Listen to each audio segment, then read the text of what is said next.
Hi, I'm Alicia Kline, a prevention specialist with the Council on Chemical Abuse, and thank you for joining our first installment of Prevention in Pajamas, the Brain Games. Each week, I will provide you with some general information regarding that week's topic and some fun ways that you can sneak in prevention at home with the children in your lives. So, this week's topic, all about the brain. All right, before we start, I want you to know that you play the most important role in prevention. Parenting is prevention. But what is prevention? Prevention is engaging our children in conversation about the dangers of drugs and alcohol.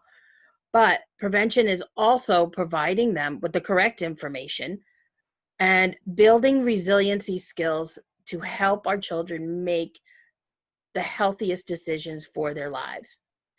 While most schools do provide drug and alcohol prevention throughout the school year, there is so much that you can do at home to strengthen these skills children need to choose not to use, especially in our current situation with schools being closed and the uncertainty what will happen for the next school year and the heightened levels of stress we are all experiencing right now. So this week's lesson is going to provide some brief knowledge on healthy brain development and some super fun activities for your entire family. Right. What do we need to know about brain development? So healthy brain development is the first defense in protecting our children from the dangers of substance use and strengthening their ability for healthy decision making. So let's talk about why this is so important. The brain is an amazing and complicated organ. The brain is so complicated that scientists continue to discover even more information about how it all works. The brain is responsible for everything that we see, we think, we feel. It's responsible for our movements, our speech. The brain tells our lungs to breathe and our heart to beat. And each part of the brain has a different job to do. If you look on the slide there, it is pointing to different areas of the brain and explains the function of that part of the brain. The only part of the brain that is fully functional at birth is our medulla oblongata, which is a fun word for kids to say, or our brainstem, as the brainstem is responsible for our breathing and our heartbeat. But the rest of our brain is going to grow as we grow. There's a fun activity that you can make with your kids. It's a brain hat. You can have your kids put this brain hat together and they can label the different parts of the brain and color in the brain. The instructions on creating the brain hat and a template for it can be found on our website, which I'll share with you at the end of this video. All right, so how does brain development work? The brain is made up of cells called neurons. We grow and learn when these neurons communicate or send messages to each other, and they make connections called synapses. We are all born with over 100 billion neurons. Brain development occurs when these neurons, they connect with one another and they eventually create a pathway in your brain. The younger we are, the faster our brain makes these connections. When we are about 2 years old, the brain creates as many as 2 million connections a second.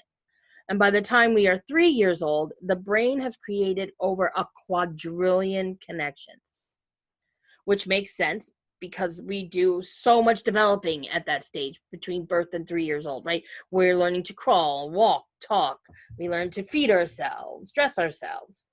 So the brain begins then another growth spurt when a child hits adolescence and their bodies are changing and they're developing into their own persons. So again, at that point, the brain is going to make connections much, much quicker in that part of development. We can continue to learn and create new pathways, but as we age, this process slows down and it takes more time to occur. So therefore, substance use as at an early age is going to increase the risk of addiction, and it's going to stop healthy brain development. The growing brain can make these connections much quicker than a fully developed brain. And we all know the brain doesn't become fully developed until around the age of 25. When we discuss prevention then, especially when we're talking about youth, the goal is to delay the onset of using in order to avoid addiction and promote that healthy brain development. As parents and caregivers, we foster healthy brain development and strengthen those parts of the brain we use to develop positive self-image and worth, and most importantly, that frontal lobe, which is responsible for healthy decision making. So helping in healthy brain development then is prevention. Healthy brain development is prevention. We need to exercise our brains daily, both mentally and physically.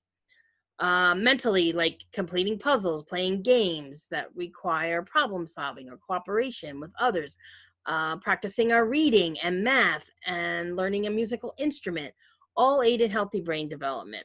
But it's also important to get that physical play as well. At least 60 minutes of physical play every day can help in the development of a healthy brain. All right, so here are some ideas of games that are not only fun for the entire family, but will strengthen healthy brain development. Family game nights, right? Family game nights provide a fun way to strengthen brain development and important skills such as problem solving, planning ahead, predicting outcomes, learning from experience, and that critical thinking. There are several board games that you may already have, or you can purchase them on Amazon or Walmart or Target, and they're relatively inexpensive. Some of these card games you can even probably get at the dollar store. So, for younger kids, you have your Candyland, Chutes and Ladders, those card games such as Old Maid, Memory, Go Fish, War. And for older children, right, they can play Pictionary, Clue, Monopoly, Checkers, Connect Four, Sorry. And for teens, they secretly love all of these games, but they may like to play like certain trivia games or Telestrations or Ticket to Ride, Risk, or even chess. And then you have games that you can do it yourself, that you can make at home. Escape rooms are very popular right now, but they can be very pricey. If you haven't heard of an escape room, it's where a group of players are like locked in a room and they have to complete a series of puzzles and find clues in order to escape from the room. I know that they are closed right now, but it doesn't matter. You can make your own at home. There are several websites that will explain and teach you how to do this yourself. There are those mystery solving games or the whodunit, where you can buy them like on Amazon. They'll send you a case file and all of the information that you need to know and in order for your family to figure out who done it. But you can also find information on different websites on how to create these at home. You can also go on websites and you can create your own puzzles, such as word searches or crossword puzzles, or those games where they give you a picture and you have to find the hidden objects. You can create them yourselves or find them on the website and create your own and print them out. You can also create your own giant memory game. You can print out pictures or have your children color pictures or draw pictures, and then you take them and glue them onto construction paper in order to create a giant card. You can move some furniture and set this game up in the house or take it outside on a gorgeous day.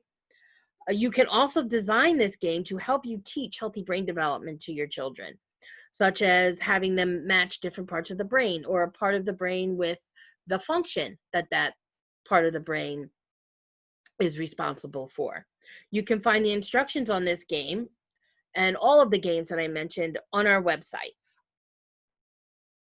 Right, but we can't forget that it's so important to also exercise our brains with physical activity. I know when I was a kid, especially in the summertime, in the morning, my mom would wake us up, she'd make us do some chores, and then she'd kick us out of the house and she'd tell us, go play. And then she'd, yell for us at lunchtime, give us some fuel, and kick us back out again till dinner. And most of the time, she just wanted us out of her hair for the day. But all of this play was actually promoting healthy brain development. So getting at least 60 minutes of play each day is not only good for our physical health, but it's so important for healthy brain development.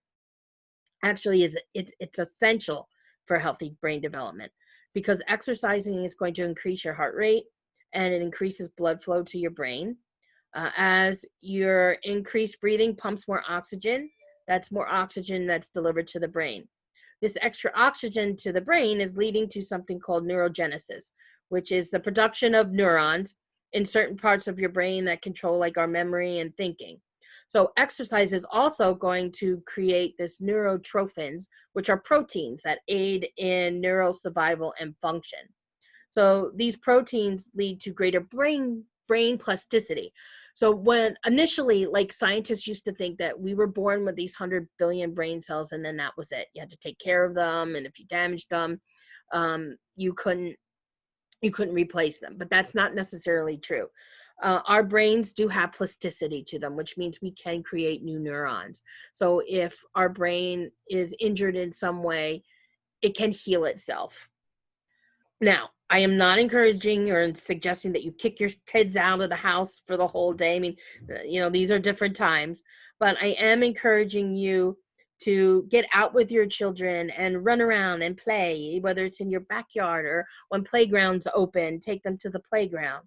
Another way you can sneak in prevention is encouraging them to throw a dance party or put on your favorite iTunes and dance like nobody is watching, right?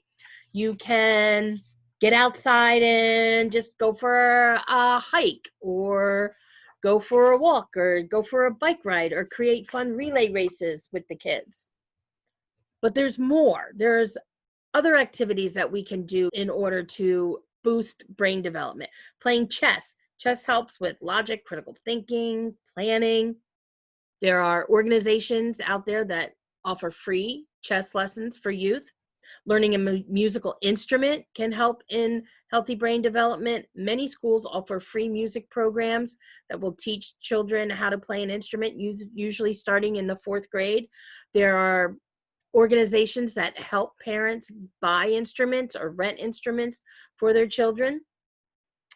I would check with schools, the school in your district, for more information on their music department. Learning a second language. If you know a second language, please teach it to your children. The younger they are, the quicker they will pick up a second language. And then obviously sports, right? Whether they engage in organized sports or you're teaching your child to play a sport, it definitely will foster that healthy brain development. Okay, thank you for joining me in our first installment of Prevention in Pajamas. Everything I talked about today can be found on our website, cocaburks.org, summer camp. If you are playing our summer camp challenge, please color in the tile that you watched with me today and tune in next week for another installment of Prevention with Pajamas.